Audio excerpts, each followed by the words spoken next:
Annexe fiscale 2019. Le directeur général des impôts face aux opérateurs économiques européens. Sur invitation de la Chambre de commerce européenne en Côte d'Ivoire, en abrégé Eurocham, M. Ouattarassié Abou, directeur général des impôts, a exposé les mesures nouvelles contenues dans l'annexe fiscale 2019 au cours d'un petit déjeuner débat de jeudi 24 janvier 2019 au plateau dans un hôtel de la place. Avant l'intervention du conférencier, le président honoraire de l'Eurocham a remercié le directeur général des impôts pour sa disponibilité et surtout pour son esprit d'ouverture et d'écoute. Monsieur le directeur général, je disais pour ceux qui ne vous connaissent pas, vous avez été, si je ne me trompe, depuis 28 ans au sein de la direction des impôts. Nous avons le plaisir et l'honneur d'accueillir, si vous me permettez l'expression, même s'il est jeune, un vieux routier de la direction des impôts, qui a aussi une qualité majeure, si je puis me permettre, l'écoute. Soyez donc tous les bienvenus et ayons un débat ouvert sur cette annexe fiscale 2019. À sa suite, M. Jean-Luc Ruel, président exécutif de l'Eurocham, a exprimé sa satisfaction quant à la prise en compte de certaines de leurs doléances dans l'annexe fiscale 2019. Il a, par la suite, situé les enjeux réels de la rencontre d'échange qui permet aux membres de son institution d'exposer leurs préoccupations au directeur général des impôts. Chaque fois que nous avons des questions, des problèmes, vous êtes là, vous répondez. Quand il s'agit de participer aux travaux de préparation de l'annexe fiscale, vous nous entendez. Et vraiment, merci, parce que c'est quelque chose d'extrêmement précieux pour nous. Et ce n'est pas toujours une situation identique dans les autres pays. Juste un mot sur l'annexe fiscale. Mais c'est des remerciements encore, monsieur le DG. On avait proposé un certain nombre de mesures et vous en avez accepté 2. Accompagné de quelques collaborateurs, le premier responsable de l'administration fiscale a traduit toute sa reconnaissance au président de l'Eurocham ainsi qu'aux membres pour leur franche et parfaite collaboration avec l'administration fiscale. Présentant les mesures principales contenues dans l'annexe fiscale 2019, M. Ouattarassié Abou a indiqué que l'annexe fiscale 2019 comporte 36 articles. Ces mesures sont de 5 ordres. Les mesures de soutien aux entreprises, les mesures de renforcement des moyens de l'État, les mesures à caractère social, les mesures de rationalisation et de modernisation du dispositif fiscal et les mesures techniques. Le premier groupe de mesures, c'est les mesures de soutien aux entreprises. L'article 1er, c'est la mesure d'incitation au profit des petites et moyennes entreprises. Il y a l'exonération de la contribution des patentes sur une période de 5 ans à compter de l'année de création de la PME. La réduction de 25% de l'impôt foncier pendant 2 ans sur les immeubles nouvellement acquis pour les besoins de leur exploitation. Il y a l'exonération des droits d'enregistrement au titre des actes relatifs au marché public passés avec l'État. Il y a également l'exonération pendant une période de 3 ans à compter de la date de création des droits d'enregistrement relatifs à toute modification dans la vie de l'entreprise.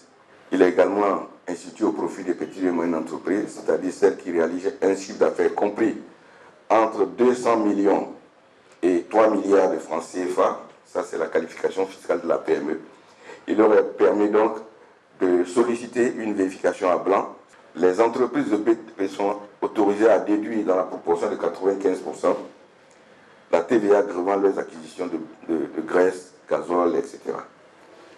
La troisième mesure, c'est en faveur des exploitations agricoles. Les taux de prélèvement qui étaient prévus initialement sur les opérations réalisées par les opérateurs de ces secteurs-là ont été réduits pratiquement de moitié. L'article 4 porte aménagement des droits d'enregistrement en matière d'échange d'immeubles. La cinquième mesure, l'article 5, c'est l'aménagement de la contribution des patentes. L'annexe fiscale 2019 vient corriger également cette difficulté en alignant le régime de taxation en matière de contribution de patente des entreprises qui gèrent ces immobilisations passives-là, avec le taux de 0,7% sur le chiffre d'affaires et la suppression du droit proportionnel sur les immobilisations. Le deuxième groupe de mesures, c'est les mesures de renforcement des moyens de l'État.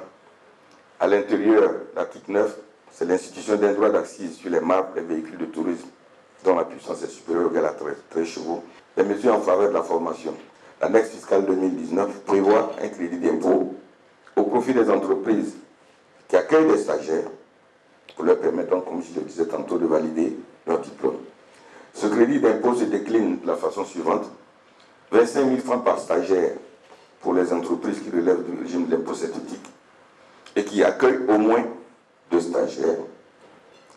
Et pour les moyennes entreprises qui accueillent au moins 5 stagiaires.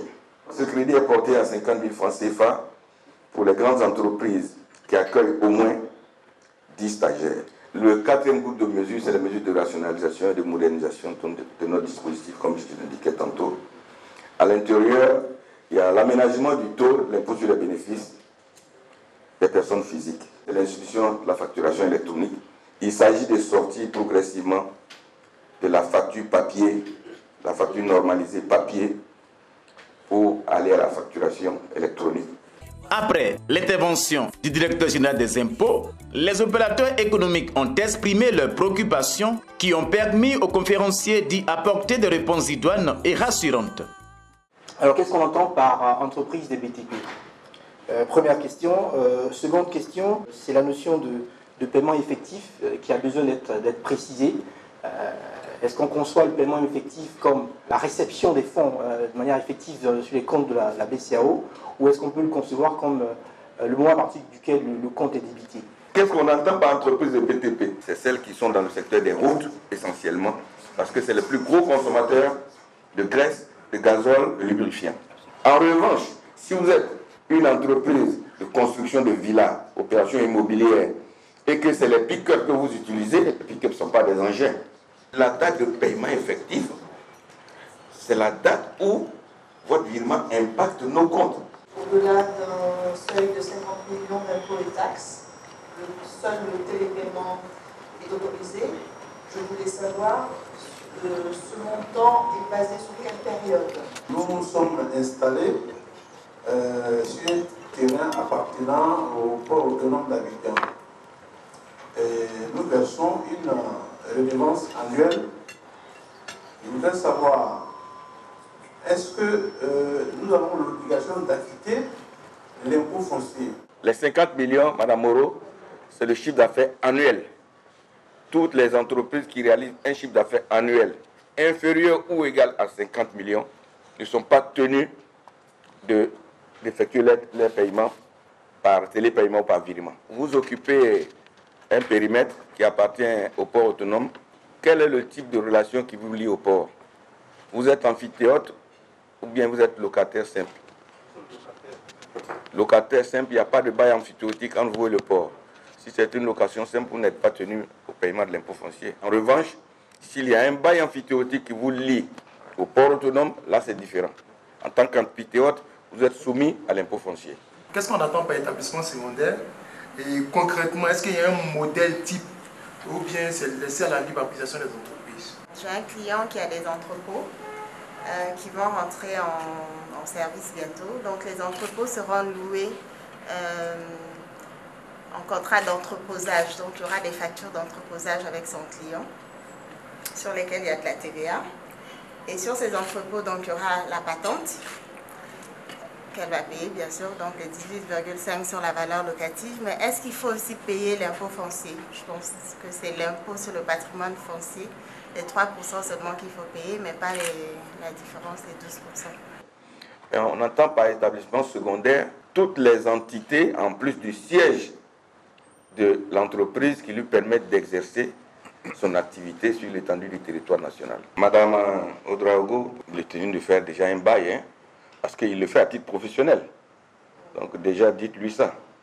Parce que quand il va avoir un contrôle sur le droit de bail, il est tenu de payer les 2,5%. Pour une entreprise qui n'a pas encore été reclassée au niveau des grandes entreprises, quand je dis reclassée, qui n'a pas encore reçu donc, ses accès pour pouvoir faire ses déclarations via donc, le portail, comment est-ce qu'on fait, vu que nous, nos impôts mensuels, c'est plus de 100 millions? Comment faire pour être reclassé et avoir les accès au plus vite au niveau de la DGE? La TVA, on paie pour le compte des prestataires non résidents qui n'ont pas d'établissement en Côte d'Ivoire. Alors, quelle conduite il faut tenir pour des prestataires non résidents qui interviennent, qui font un chantier qui est exonéré de TVA? Est-ce qu'il faut faire une déclaration annuelle ou alors il ne faut pas faire des déclarations? Lorsque vous avez un partenaire qui intervient sur un chantier, la question préalable qui est à régler, c'est de voir quelle est la durée du chantier. Est-ce qu'il y a établissement stable ou pas? S'il y a établissement stable, vous n'êtes même plus tenu de faire la retenue à la source de la TVA. C'est lui qui s'en occupe. Donc c'est la question que vous devez régler d'abord. La tenue des registres, comme vous le savez, chaque année, l'annexe fiscale fait l'objet d'un commentaire administratif. Lequel commentaire administratif s'appuie également sur le retour d'informations que nous avons du secteur privé.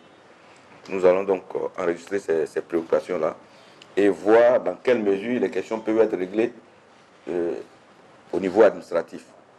Vous avez une entreprise, mais qui n'a pas encore de rattachement. Il faut donc formuler le plus rapidement la demande auprès de nos services, qu'on vous attribue un code et en même temps, s'il y a nécessité de former vos personnels à l'utilisation de l'application, nous avons des équipes qui le font sur site. On vous a dit, on a 3 repères. Le premier repère, c'est l'OCDE, la liste de l'OCDE. Nous nous sommes alignés sur cette liste jusqu'à l'année dernière. Il y a la liste de l'Union européenne que nous ajoutons.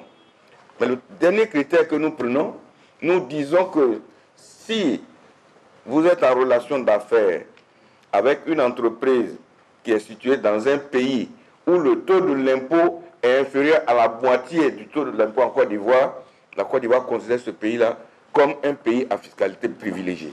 À la fin de la rencontre fortement enrichissante, le directeur général des impôts et des participants ont livré leurs impressions. Nous ne nous contentons pas d'expliquer. Nous prenons également en compte les préoccupations que suscite l'annexe fiscale au niveau des opérateurs économiques, au niveau des chefs d'entreprise, au niveau de nos contribuables. Moi, je suis récemment installée en Côte d'Ivoire et j'ai beaucoup appris aujourd'hui. Effectivement, j'ai eu des réponses claires. La présentation que le DG a faite était très claire. On avait un ensemble de questions auxquelles il a répondu et nous sommes satisfaits. Cette année, je dirais qu'il y a pas mal de mesures d'incitation, notamment celles relatives aux PME, où il y a un certain nombre d'avantages qui permettent à une entreprise nouvelle et jeune qui s'installe, qui n'a pas forcément beaucoup de moyens, d'être exemptée d'un certain nombre d'impôts pour pouvoir quand même lancer son activité. Il y a aussi la mesure sur la formation des jeunes qui va peut-être aider nos jeunes frères et enfants à obtenir facilement des stages puisqu'il y a des mesures d'incitation dans ce sens avec des crédits d'impôt qui sont accordés. Et quand on a en face de nous quelqu'un comme M. Ouattarassier, le directeur général, qui est contactable en permanence, son équipe est contactable en permanence, on peut donc toujours les interroger et avoir des retours. Quand on a des réponses de qualité et non pas des réponses approximatives, pour les opérateurs économiques, c'est essentiel. Après le petit déjeuner avec la presse, M. Ouattarassier Abou continue donc sa série de contacts directs pour expliquer aux partenaires du secteur privé l'esprit et la lettre des mesures nouvelles contenues dans l'annexe fiscale 2019. Ensemble, cultivons le civisme fiscal.